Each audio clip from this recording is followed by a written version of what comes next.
Billy Robinson, and I want to talk some, get your impressions about him because you trained with him so closely, but Billy Robinson, Nick Bockwinkel and Ray Stevens with Bobby Heenan, Superstar Billy Graham, Ivan Koloff, Crusher, Wahoo McDaniel. Your dad was the world champ, but he only appeared on the major shows. He only once in a while. So that made it more special. And all these guys were, fighting to get the shot at him. Robinson, he came over and what? You forgot.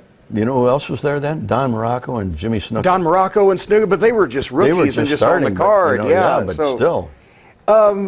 Robinson came over in like 1970 from England, and people had heard about him, and I think he came through by way of Calgary. Lord Blair's. Lord Blair's Hawaii. My dad was that's in right. Hawaii, That's and right. Billy was wrestling there, and Lord Blair said, hey, you should take this guy to Minneapolis with you. Watch him. He's got different technique than anybody I've ever seen.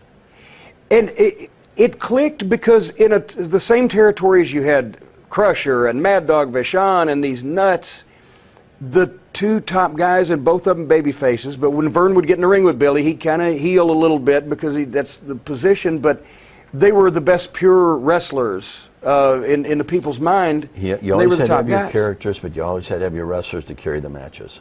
Yeah. Because Mad Dog Mad Dog could have a longer match. He was good. Crusher could only do 8 to 12 minutes and enough of that. Yeah. But so he surrounded them with the rest of us that had to put in the time that could have these, longer matches that got the people involved in it. When Vern won the title, August 31, 1968, from Dr. X, Dick Byer. Mm-hmm. At that point, by the early 70s, he had slowed the schedule down where he was wrestling, a couple matches a month on the big shows. He spent more time as a promoter, but he didn't drop the belt until he dropped it to Bockwinkel, November 8, 1975, in St. Paul. What do you think in hindsight? Was Bockwinkel Vern's perfect opponent because he was a heel, or was it Robinson because they could do so much wrestling? He dropped the title to Nick. Should Robinson have ever been in that mix? I don't think so. And why do you say that? The people liked Billy, but I don't think he would have drawn as a champion. His personality on TV...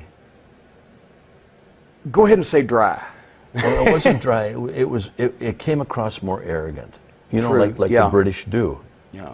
A lot of times. Saying, I'm sorry, Kayfabe Commentaries UK, we've just pissed all over your I'm sorry, your countrymen, but you're all arrogant. Well, no, I'm kidding. But actually, no, they come across knew because Billy, that English accent. When he came to Tennessee, he was not even necessarily the accent as much as he knew how good he was, and he figured he was probably even better, and he wasn't a prick about it, but he just projected projected it with I could whip any man in the house type of thing, even if he's happy.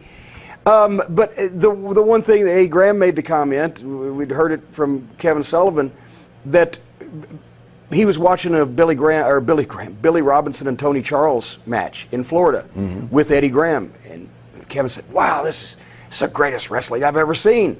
And Eddie said, "Yeah, it's good on the card, but it's a shame it won't draw you any money on top." And truthfully, that's the case. Now, the only guys that had good really what I consider a really good match with Billy was Nick.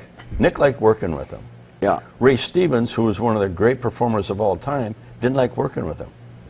Because when you wrestled Billy, you had to wrestle his style. He didn't adapt and blend the two of them together. Yeah, Ray just figured, I'm the best in the business and I'll make this kid look good if he'll listen to me, but instead I've got to do all this British shit that is his stuff. Yeah, right.